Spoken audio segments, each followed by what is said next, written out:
certain rituel qu'il fallait faire dans ce livre. Il disait qu'il l'a fait et que ça a fonctionné. Et moi, je me posais la question, un livre dans lequel il y a une sorte de rituel, qu'est-ce qui se passe? Je me suis moi-même procuré le livre parce qu'à ce moment-là, ça ne faisait pas partie de ma liste de livres que j'étais en train de lire. Et lorsque j'avais suivi ça, je me suis procuré le livre. Rien que l'année 2025, j'ai lu plus de 100 livres. Et parmi les 100 livres que j'ai lus, je peux te dire, il n'y a que 3 qui sont sortis du lot. Donc 3 livres qui ont véritablement modifié ma trajectoire. Et c'est ce top 3 que je vais te partager dans cette vidéo. Sans plus tarder, on va commencer directement avec le numéro 3.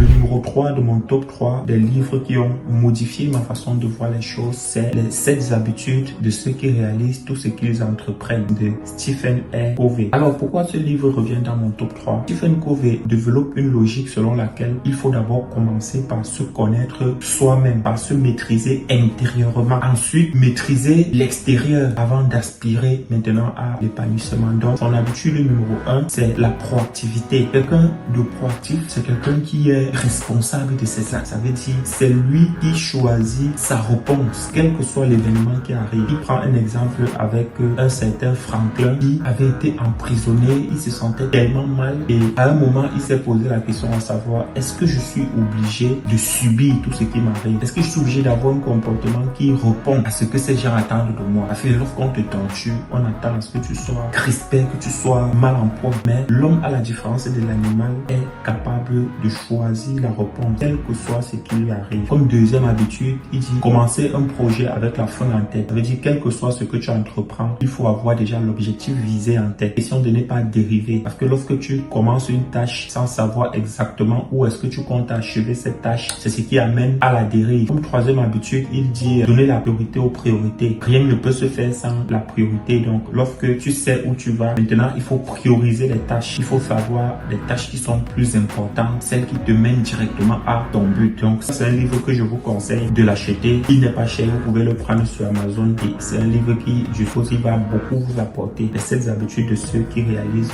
tout ce qu'ils entreprennent. Ok, on va passer au numéro 2 de notre liste. Le numéro 2 de notre liste, c'est ce livre-ci, Le cadran du cash flow de Robert et Kiyosaki. Ce livre-ci, c'est mon top 2. Pourquoi? Parce que c'est un livre qui a véritablement changé ma façon de réfléchir côté financier. Dans ce livre, il aborde une notion très spécifique. Il dessine un cadran qui représente la société. Et dans ce cadran, il y a un côté gauche et un côté droit. Dans le côté gauche du cadran, il y a les employés et les travailleurs autonomes. Dans le côté droit du cadran, il y a les investisseurs et les propriétaires de grandes entreprises. Dans son livre, il dit ceci: lorsque tu es du côté gauche du cadran du cash flow, tu es du mauvais côté. C'est-à-dire lorsque tu es employé ou encore lorsque tu es travailleur autonome, c'est-à-dire plombier, avocat, il faut chercher absolument à passer du côté droit. Pourquoi? Parce que du côté gauche, tu n'es pas avantagé par rapport à l'impôt. Il aborde aussi des notions d'impôt très importantes ici. Tu n'es pas favorisé par rapport à l'impôt et aussi ton travail dépend directement de ta présence. Donc tout ton temps dépend directement du travail que tu abats sur place. Et pourtant, lorsque tu es du côté droit du cadran du cash flow, c'est vraiment là où lorsque tu dors, ton argent travaille. C'est-à-dire lorsque tu es investisseur, on est d'accord que lorsque tu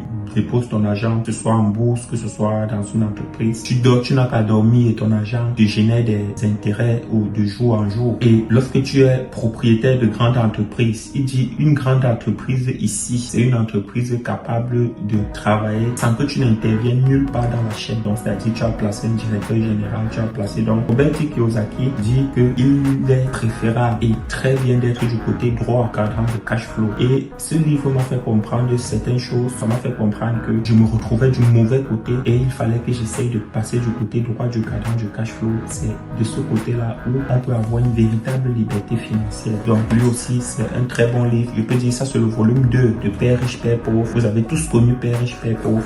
Il est là. Vous avez tous connu Père riche, Père pauvre, qui est aussi un bon classique. Mais dans mon top, je pense que c'est le cadran du cash flow qui est plus complet. Maintenant, on va passer au top du top de notre liste. Le livre qui a le plus modifié ma trajectoire, positivement bien sûr, c'est ce livre-ci, Think and Grow Rich, réfléchissez et devenez riche de Napoléon Hill. Ce livre est un classique. C'est un classique. Lorsque j'avais abordé la lecture de ce livre-ci, déjà, j'avais vu une vidéo où il y avait une un youtubeur qui commentait, ce livre de réfléchir et devenir riche. J'ai compris, il était en train de parler un peu une sorte de rituel qu'il fallait faire dans ce livre. Il disait qu'il l'a fait et que ça a fonctionné. Et moi, je me posais la question, un livre dans lequel il y a une sorte de rituel, qu'est-ce qui se passe? Et je me suis moi-même procuré le livre parce qu'à ce moment-là, ça ne faisait pas partie de ma liste de livres que j'étais en train de lire. Et lorsque j'avais suivi ça, je me suis procuré le livre et ce livre a véritablement changé ma vie. Réfléchissez, devenir riche de Napoléon Hill. Dans ce livre, Napoléon Hill dit que tout doit partir d'un désir ardent. C'est-à-dire, lorsque tu as un but, un objectif, il faut être à 100% dans ton objectif. Et Napoléon Hill, lui, ne le fait pas dans la langue de bois. Pourquoi? Parce que quand vous voyez les gourous de développement personnel, qu'est-ce qu'ils vont vous dire? Ils vont vous dire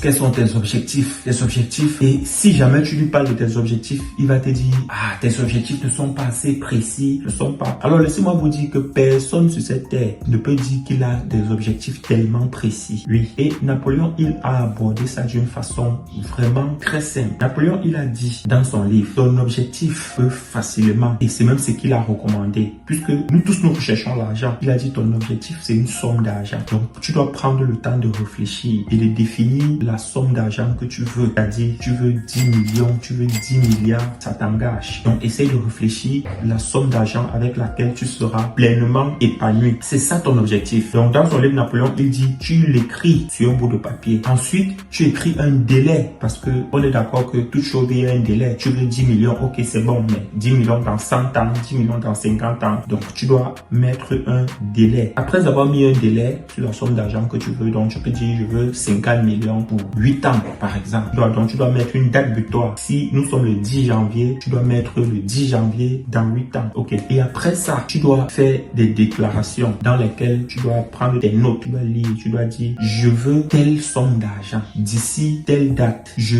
suis prêt à payer le prix. Alors lorsqu'on dit payer le prix, c'est ici que ça peut être un peu...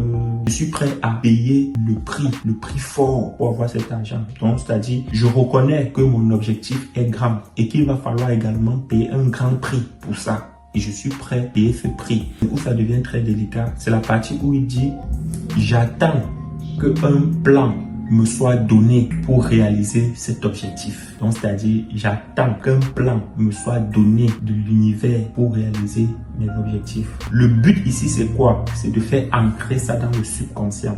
C'est-à-dire de faire ancrer dans le subconscient. Et maintenant, le subconscient, lui, il répond à ça. Et la magie qu'il y a eu dans l'histoire, c'est que c'est grâce à ce livre-ci que j'ai eu mon plan. Lorsque j'ai fixé mes objectifs et j'ai appliqué le rituel que ce livre demande, c'est pas un rituel mystique ou quoi que ce soit, c'est un rituel simple. Après ça, j'ai eu mon plan que je suis en train de suivre depuis lors. Je me suis rendu compte que c'est quelque chose qui fonctionne parfaitement. Alors, j'ai décidé donc d'écrire ce classique-ci. Ça, c'est un livre que j'ai écrit moi-même, Vaincre ces petits démons qui vous tirent vers l'arrière. Donc, ce livre-ci, c'est ce livre-là qui va vous permettre de déchirer vos chaînes, de casser les chaînes qui vous empêchent vraiment de vous mouvoir, qui vous empêchent d'élever votre plein potentiel. Donc, il est disponible sur Amazon, très moins cher. C'est aussi un livre que je vous le conseille, c'est-à-dire en dehors du top 3. Si je vous conseille ce livre parce que c'est un peu un condensé de tout ce que j'ai appris dans tous les livres que j'ai lus. Parce que j'ai lu énormément, que ce soit en livre audio, que ce soit